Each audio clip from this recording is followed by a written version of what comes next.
Ik ben Sander en ik ben gek op bier, voornamelijk ambachtelijk bier. En in Hollands & Brouwers ga ik op bezoek bij verschillende bierbrouwerijen door heel Nederland. En vandaag ben ik in het prachtige Nijmegen op zoek naar brouwerij Oersoep.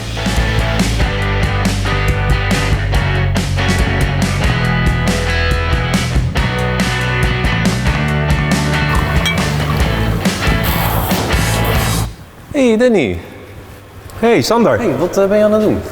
Ja, we zijn een nieuw biertje aan het proeven. Oh, lekker man. Een lokaal biertje, maar ik neem aan, je wil natuurlijk de wereld veroveren. Ja, dat zal iedereen willen, maar onze brouwerij zit net even iets anders in elkaar. Nee, wij zijn een Nijmeegse brouwerij en vinden het juist heel erg leuk om op het lokale te focussen. Dus wij willen juist lokaal zijn en daarmee groot worden. Nou, ik ben benieuwd. Neem me mee in een brouwproces. Nou ja, kom maar mee, dan gaan we die kant op.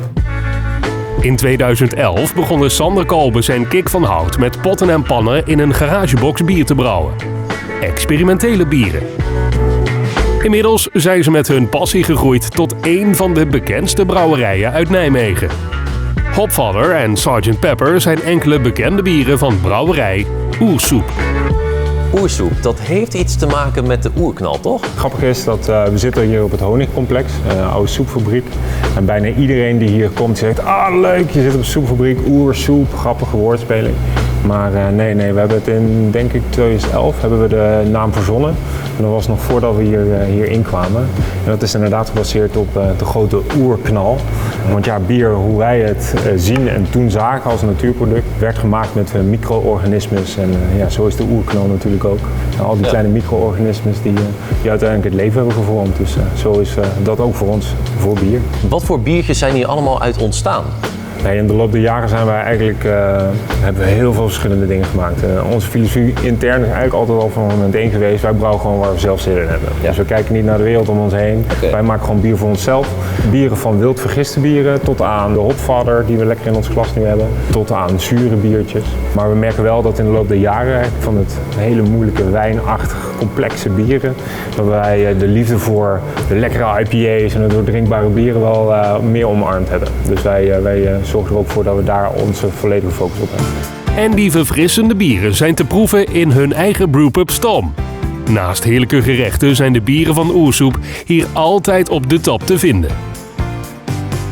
De meeste bieren die wij maken zijn verfrissende bieren. Dat vinden we zelf heel fijn, want we willen eigenlijk ook gewoon, onze filosofie is dus we willen bieren maken die we zelf ook heel graag drinken en die we zelf lekker vinden. De Freewill is ons fietsbier. Het is een wit bier, lekker fris. Als basis hebben we ook gewoon een klassiek Belgisch witbierrecept genomen. Oh, zie je. Heb je altijd met brouwers, die kunnen goed brouwen, maar tappen dat is altijd lastig. Kijk, dit is... Heerlijk. Nou. Er zit net iets meer bitterheid en droogheid in dan een gewone wit, maar hij is ultiem verfrissend. Ik heb hier een hele gave special. Dit is een bier wat uit houten vaten komt. Eens even kijken, dat is volgens mij deze. Met krieken, dat zijn zure kersen. Daar heeft hij meer dan een jaar opgelegen. Ik had het eigenlijk in een ander glas, in een mooi chic glas moeten tappen, maar kijk, zo kan het ook. Mooi rood bier. Het heeft ook echt de kleur van een kers, ja. Ja, nou kijk uit voordat je gaat drinken. Het bier is flink zuur. Ja. En dat komt omdat we ook met bacteriën en wilde gisten hebben gewerkt in dit bier. Die bacteriën die zetten suikers om in zuren, net als bij wijn bijvoorbeeld. Ja. En dan krijg je echt meer een wijnachtige, wat zuurdere smaak. Heel lekker fris. Maar ja, misschien niet 1, 2, 3 wat je van een bier verwacht. Wat heb je nog meer voor mij in petto? Nou, ik ga voor jou de Sgt. Pepper tappen. Dat is ook een van onze vaste bieren. Dat is een saison en een saison is eigenlijk een stijl die in Zuid-België, bij de Franse grens, veel wordt gemaakt. En het is een bier met een gist die eigenlijk alle suikers consumeert. Dus het is een bier wat heel droog is, dus waar geen restsuikers meer in zitten. Maar daardoor ook heel lekker verfrissend. Met een extra goede dosis hop. Ik vind het zelf een van mijn favoriete stijlen qua bier. Ik heb nu 3 biertjes geproefd en ik ben nou wel klaar voor het brouwproces. Waar kan ik dat zien? Nou, dan zouden we eigenlijk op de fiets moeten stappen. Omdat Oersoep gaat verhuizen, kunnen er op dit moment geen nieuwe experimenten worden gebrouwen in Nijmegen. De oplossing hiervoor is een collabtour door Nederland. Fietsend gaat Oersoep langs brouwerijen om daar gezamenlijk nieuwe bieren te brouwen. De eerste fietstocht brengt ons bij brouwerij De Kaapse Brouwers in Rotterdam. We brouwen vandaag een Florida Weiser. Dat is een bier wat we brouwen met boekweit. Dat is op zich wel een graan wat niet veel gebruikt wordt in een normaal bier. Dus het geeft hem wat een beetje boekweit pannenkoekenachtige smaak. We gaan het vergisten met een gist die zuren vrijgeeft tijdens de vergisting. Dus het gaat ook een mooie zurige smaak geven. Mengen we weer met fruit. En ja, dat wordt gewoon natuurlijk een hele mooie tropische fruitverrassing uiteindelijk.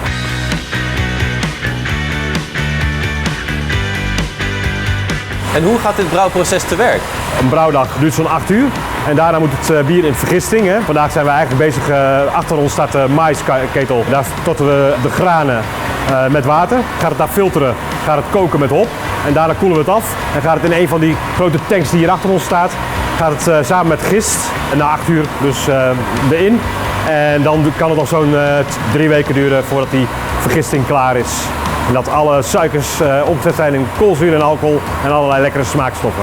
En hoe gaat het biertje heten? Het biertje gaat Kaapse Kik heten. Het wordt gewoon echt een heel fruitig biertje. Die namen, waar komen die vandaan? Ja, dat is heel grappig. Dit is zoals het eigenlijk ook wel veel mensen denken. Het is gewoon heel veel alcohol, gezellig gefiltje, schrijven en loltrappen met elkaar. Want dat is natuurlijk een beetje de kern van onze organisatie. Genieten van het maken van bier tot aan het bedenken van totale concepten. Maar ja, daar zijn we iedere dag mee bezig. Dat maakt het ook dat we onze creativiteit lekker de loop kunnen laten gaan van de etiketten tot aan de namen. En we halen wel heel veel inspiratie uit muziek, film. Dat zie je ook een beetje aan deze. Dit is ook al echt wel jarenlang al een hardloper. Sexy Mother Bokker, ja, Prince-nummer Sexy Motherfucker. Ja. Op basis daarvan zie je ook dat er veel namen ontstaan. Dit is waarschijnlijk wel een enorme investering geweest. Dat klopt als een bus. Het leuke aan onze organisatie, we zijn nu bijna de enige in Nederland in de brouwwereld die dat voor elkaar hebben gekregen. We zijn vanaf moment 1 een beetje tegen de grote wereld aan het aanschoppen geweest. En wij hebben dus voor elkaar gekregen eigenlijk met alle jaren de fans die ons bier lekker vonden. Door middel van crowdfunding geld te laten investeren. Dus er zit geen euro van een bank in, geen euro van een grote investeerder of wat dan ook. Het zijn allemaal crowdfunders, allemaal fans. We willen de wereld omdraaien. Dus we hebben iedereen certificaten van ons bedrijf gegeven. En dat doen we eigenlijk nu in de toekomst. Dus we hebben nu 450 eigenaren. Ja. Mooi. Daar proosten we op. Ja, zeker. Proost, yes.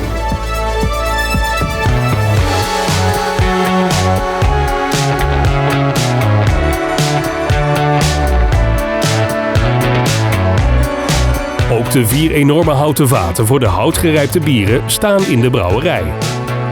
Maar niet voor lang meer. Wat is dit tof zeg. Ja, we zijn hier ook nog steeds wel ontzettend trots op hoor, want het is zo'n stukje geschiedenis. Ja. Maar het is wel hetgene wat op gaat houden. Het gaat ophouden, waarom? Nou ja, het is zo dat dit soort type bieren natuurlijk een markt bemant die heel selectief is.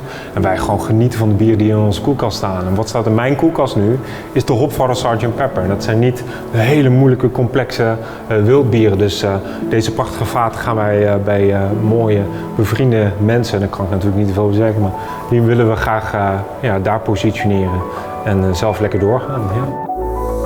Deze prachtige vaten gaan dus uiteindelijk weg, maar er gaat dus een nieuwe brouwerij komen? Ja, nou ja, dat zeker weten, want het honingcomplex gaat uiteindelijk dicht. We mogen hier terug in 2024, maar we hebben wel een heel tof iets wat we in de tussentijd al gaan opzetten. Dus dat wil ik je eigenlijk even laten zien. Ja, graag. Ja, tuurlijk.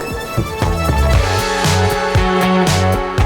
Je bent in het toekomstige brewpub die als het goed is in 2022 tussen juli en december zijn deuren mag gaan openen. Ja, want wat is dit eigenlijk? Waar zijn we? Ja, het is het Nijmaarterrein. Dat is in Nijmegen een heel klein stukje verder van de honingcomplex voorbij de Nieuwe Brug.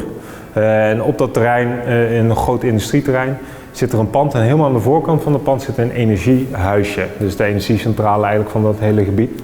Wij mogen hier straks investeren als crowdfunding helemaal gaat lukken, want die gaat straks van start. En dan wordt dit een beetje ons ontwikkelingslab van de organisatie. Dus daar gaan we alle leuke, toffe, experimentele bieren maken. Dus waar we dan nu staan is het nog verre van een brouwerij, maar eenmaal kunnen we hier zo een keertje een biertje gaan drinken. Ja, zeker. Dus dat wordt dan, je komt straks binnen, heerlijk genieten van een pub die wij hebben gecreëerd, een beetje in de urban stijl. En dan een prachtige gloedje nieuwe brouwensplaats van 500 liter. Die komt als het goed is wat hoger te staan. En daar kan je als object al van genieten. En daar gaan we allemaal hele toffe nieuwe bieren in maken. Dus als je de bieren die wij ontwikkelen in de eerste fase wil proeven, moet je hierheen komen. Want die vullen we namelijk niet af. Die houden we puur in deze vestiging. Dus je komt hier om dat te kunnen proeven. Dan kan je het eventueel op fles mee terugnemen getapt. Ik zal er zeker zijn. Top. Ja. Terug in Rotterdam. Na een mooi brouwproces bij de Kaapse Brouwers kan Oersoep weer een nieuw bier toevoegen aan haar cv. Kaapse Kik. Danny, super bedankt dat ik met je mee mocht lopen. Ik vond het echt een topervaring. Ja, wij vonden het ook waanzinnig leuk, dus leuk dat jij er was en dat je mee mocht nemen in de Coffeewheel. Maar ik heb nog iets leuks voor je om je fiets te pimpen. Oh, tof. Op naar de volgende brouwerij.